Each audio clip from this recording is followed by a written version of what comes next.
नमस्कार जी। प्रधानमंत्री जी नमस्कार।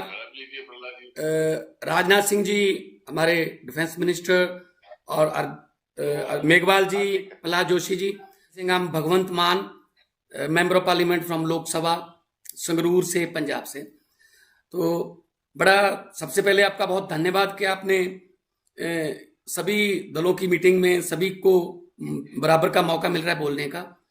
बहुत अच्छा डिस्कशन चल रहा है, अपने अपनी क्षेत्र की और अपने पार्टियों की तरफ से व्यूज आ रहे हैं।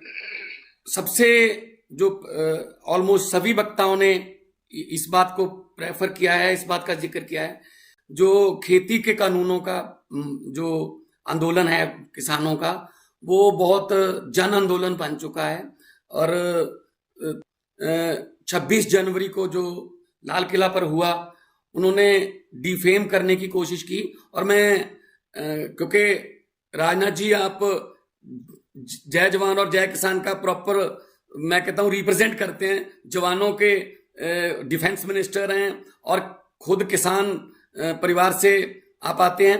तो उस दिन जो हुआ वो बहुत दुर्भाग्यपूर्ण है, लेकिन पूरे आंदोलन को उसके साथ जोड़कर नहीं देखना चाहिए। जो मैं कहता हूं जो असली किसान है, उन्होंने वही रूट फॉलो किया जो रूट दिल्ली पुलिस द्वारा बनाया गया था, और वो शांतिपूर्वक अपने ट्रैक्टर मार्च करके वापस वहीं पे चले गए। तो कुछ जो इधर दिल्ली की तरफ आए, कैसे आए उनको, हालांकि आम दिनों में भी लाल किला जो है वहां पे बहुत सिक्योरिटी टाइट होती है, लेकिन 26 जनवरी का विशेष दिन, उस दिन लाल किला जैसे लग रहा था कि लावारिस पड़ा है। तो कैसे वो आए, कैसे उनको अलाउ किया गया, जो भी उन्होंने काम किया, तिरंगे का अपमान हुआ। तो मतलब ये कोई भी जो सेंसिबल आदमी है, जो देश का सच्चा देशभक्त है, राष्ट्रवादी है, तो वो तो इस घटना की निंदा ही करेगा। हम भी निंदा करते हैं। और पर उसके आड़ में कुछ जो जो लोग वहां पे आए ही नहीं, उन पर भी मुकदमे दर्ज हो रहे हैं। तो जैसे कि गुलाम नबी आजाद साहब भी बोल रहे थे, इससे क्या होगा, इससे और भड़काहट होगी। और वो देश का अन्नदाता है, किसान है, वो 2 महीने से वहां पे बैठा है बॉर्डर, दिल्ली के बॉर्डर्स पर। हालांकि बातचीत उनके साथ चलती रही, 11 दौर की बातचीत भी हुई। तो इसका मतलब यह है कि बातचीत चल रही है, उसमें प्रस्ताव भी रखे गए गवर्नमेंट की तरफ से कि हम 1.5 साल के लिए सस्पेंड कर देंगे, अमेंडमेंट्स कर देंगे, कानूनी गारंटी एमएसपी की देंगे, लेकिन नई बात बनी। तो मैं एक सबसे पहले यही आग्रह करना चाहता हूं कि लोकसभा के सेशन में इससे बड़ा देश के अन्नदाताओं को कोई गिफ्ट नहीं होगा, तोहफा नहीं होगा, कि अगर आप इन कानूनों को वापस लेने के लिए कोई बिल लेके आए, ऑर्डिनेंस लेके आए। क्योंकि सुप्रीम कोर्ट ने जितना इंटरफेयर करना था वो कर चुके हैं। और क्योंकि पार्लियामेंट में बिल बने थे तो पार्लियामेंट वापस कर सकते हैं। माननीय प्रधानमंत्री जी, अगर उनको पहले इतनी बातचीत बिल लाने के पहले की होती तो शायद ये दिन ना देखने पड़ते।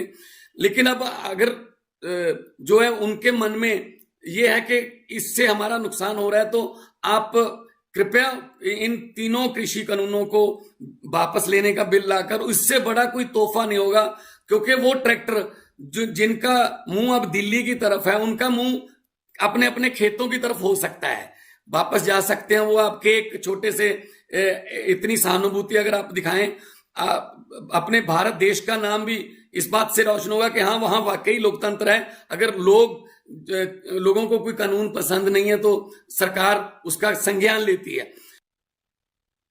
जहां तक किसानों का विषय आपने स्पर्श किया है, मैं 22 तारीख की किसानों के साथ नरेंद्र सिंह जी तोमर और समिति की जो मीटिंग हुई, उसके बाद जो नरेंद्र सिंह जी तोमर ने कहा है उसको मैं दोहराना चाहता हूं, और आज भी आपके माध्यम से वही मैसेज मैं कन्वे करना चाहता हूं। नरेंद्र सिंह जी ने सभी किसान आंदोलन से जुड़े लोगों की मीटिंग में कहा कि हम लोग आज समझौते पर नहीं आ पा रहे हैं, हमारी तरफ से ये प्रस्ताव आपको हम दे रहे हैं, आप जाकर के चिंतन मनन कीजिए, और मैं एक फोन कॉल पर दूरी पर हूं, आप जब भी मन बना लें, मैं कुछ ही घंटों में आपके साथ मिलने का कार्यक्रम और स्थान तय कर लूंगा।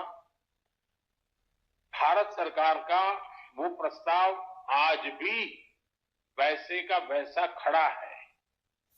आपके जितने भी परिचित आंदोलनकारी हैं, आप उनको जरूर बताइए कि तोमर जी ने तो स्पष्ट शब्दों में कहा हुआ है कि भाई ये हमारा प्रस्ताव है, आप आइए, एक फोन कॉल कीजिए, बात आगे बढ़ेगी।